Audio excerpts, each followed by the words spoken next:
We are just over a week out from WrestleMania and you're not going to like all of these spoilers and predictions. Whether it's Cody Rhodes taking the pin or a potential swan song for Becky Lynch, I have loaded this video up with spoilers for every match that's currently announced for WrestleMania. We're going to go through them one by one, so if you want the spoilers, stick around.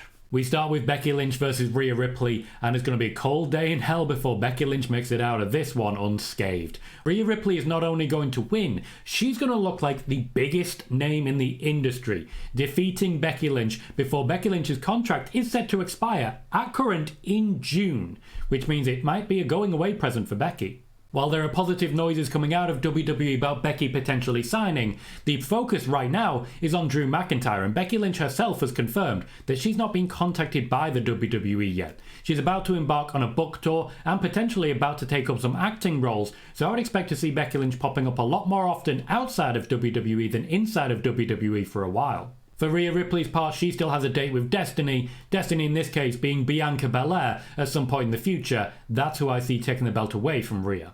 The Intercontinental Championship is on the line next, and it's Gunther versus Sami Zayn. I still see Chad Gable being the one to dethrone Gunther, potentially immediately after WrestleMania on the Raw after Mania, after Gunther has gone through a war on night 2 with Sami Zayn. I don't see Sami Zayn coming away with gold this time like he did last year at WrestleMania. While I do believe they're doing a good job with Sami Zayn's story, it is very clear that he was a last-minute replacement. Sami Zayn would have been facing off with and defeating Drew McIntyre at this year's WrestleMania had CM Punk not picked up an injury, and also had Brock Lesnar not had to sort of piss away his chances. As reported here, Lesnar was due to return at the Royal Rumble and lose to Gunther at WrestleMania. I don't see any reason Gunther will not be victorious on this one. Our first grudge match is up next, and it's LA Knight versus AJ Styles. I'm not particularly excited about this. LA Knight wrestled a little too slow tempo for me, and even though AJ Styles undoubtedly wrestles in a brilliant high tempo that I personally really enjoy, I don't believe the actual chemistry will sink in too well here. Plus the storyline is that they hate each other because reasons. After having to literally fight Vince McMahon to get this guy pushed, Triple H seems to have largely forgotten about LA Knight and he's moved firmly away from championships. Back in October, as first reported here on Spoiler Warning, there was a match that was planned between LA Knight and Logan Paul, which would have seen LA Knight win the United States Championship. It's a sign of the times that that's no longer being considered.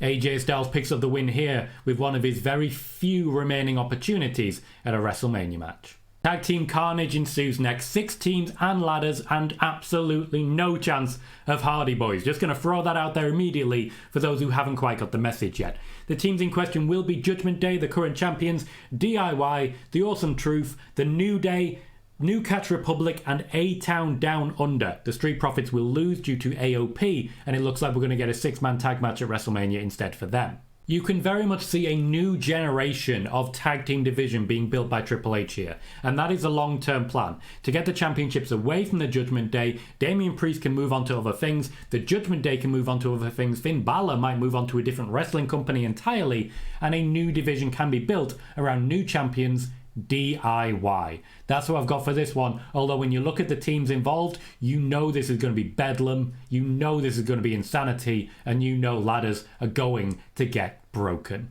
Legado del Fantasma may still be in the competition, but I would say that Rey Mysterio and Dominic Mysterio are going to be hooked into that particular element as well. We move into the United States Championship match now, which is Logan Paul defending in triple threat against Randy Orton and Kevin Owens, and this could not be more different from last year's Intercontinental Championship triple threat between Gunther, Drew McIntyre and Sheamus.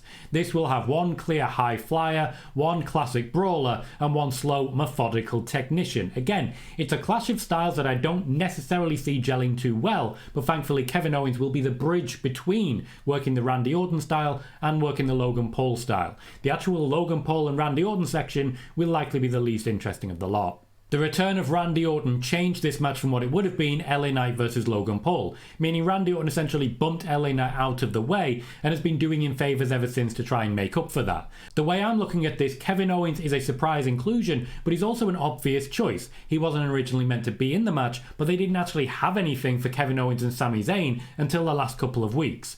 Personally, I'm excited by the combination thanks to Kevin Owens being involved, but I do think Randy Orton will be the one to walk away with the gold. Logan Paul's had a good run with the championship, he's been involved, though I can't say he's had too many defences or in general wrestled all that much. As regards the United States champions, he's been good, I just think we could do better. We have another grudge match, and this time it's Uso versus Uso, Jimmy versus Jay. Jimmy, of course, turned on Roman Reigns, dragged Jay out of the bloodline with him, and then turned on Jay at SummerSlam for, again, reasons unknown. The Undertaker might have been from parts unknown, but WrestleMania is largely booked for reasons unknown. I think I might surprise everyone with this. I have Jimmy winning this, particularly because Jey Uso has been elevated so far ahead of Jimmy that Jimmy is in danger of vanishing off the face of the earth completely. Jimmy needs this win. Jey could use it, certainly, but I also think, much like LA Knight, Triple H has kind of forgotten about him. Particularly when you consider what we're building towards, I suspect the bloodline will look incredibly strong, up until right before the main event of WrestleMania. We also have Io Sky versus Bayley, and while this is for a championship, it's also a grudge match. This is the final plan for Damage Control that was put together years ago. This was always where they were headed, just under 2 years as a faction and a full-scale breakdown. Damage Control will continue under the management of Dakota Kai, but Bayley has stepped away, and Bayley will defeat Io Sky for the Women's Championship. This is Io's first Women's Championship reign in the WWE, particularly on the main roster, I should say, and it will not be her last. But when it comes to Damage Control, the original three have a whole feud still to come, and this is just the beginning. Bayley versus Dakota Kai is coming. Dakota Kai versus Io Sky is coming. The triple threat is coming, and I do suspect all three women will be women's champion before it goes back to anyone outside of this group. While Dakota Kai will be the big winner, Bayley picks up the win here, particularly with a little bit of support that's been clearly building around her on SmackDown. We now get to the big three. The match is built almost entirely around The Rock, who's stolen so much of the heat from Roman Reigns in order to get to where he is, but I'm in no way disappointed by what it's creating. We start with the main event of night one, the tag team match, The Rock and Roman Reigns versus Cody Rhodes and Seth Rollins. And again, as many people may find surprising, I have Cody Rhodes being pinned by The Rock in the main event of night one, primarily because of bloodline interference, but being pinned by The Rock regardless. This ensures that the main event of WrestleMania, which will be Roman Reigns versus Cody Rhodes, will take place under bloodline rules, stacking the deck so heavily against Cody that he would need to be 2017 Roman Reigns in order to defeat this. Yes, that's what I said. We then go to night two, where a beaten and bloody Seth Rollins will be forced to face off again, but this time with Drew McIntyre. Drew McIntyre is a serious threat. His work with CM Punk has been incredible, and I see Drew McIntyre defending that World Heavyweight Championship against CM Punk at SummerSlam. But I don't see him winning here. For those asking about Drew McIntyre's contract, Drew McIntyre is not going anywhere. I've been assured that multiple times, and I do expect an announcement shortly after WrestleMania. But as it pertains to this match, neither man comes away with the gold. Instead, this is a prime opportunity for Damian Priest. Drew McIntyre gets increasingly frustrated that he can't defeat an already battered and bruised Seth Rollins, and as he gets more frustrated, Damian Priest cashes in to Heist of the Century, Mr. Heist of the Century. Damian Priest gets rid of Drew McIntyre, but defeats an already beaten Seth Rollins. Drew McIntyre gets screwed again, and he turns on the Judgment Day in order to get his revenge.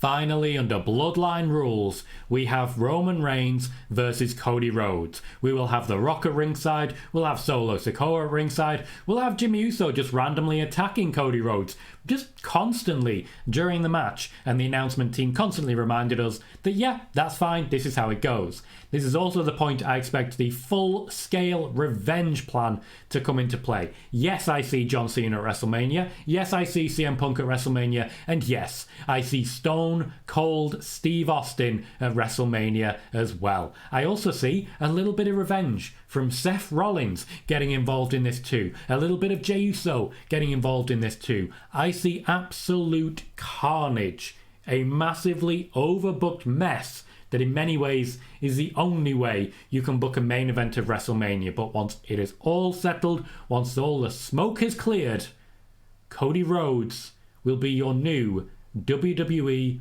Undisputed World Champion. What he will not be is the Universal Champion, because the moment that Roman Reigns is pinned 1, 2, 3, the Universal Championship ceases to exist. Let me know what you think we'll see in the comments below, and click the video on screen now for more PLE Wednesdays. In the build to WrestleMania, we hope to see more of you. Thank you and goodbye.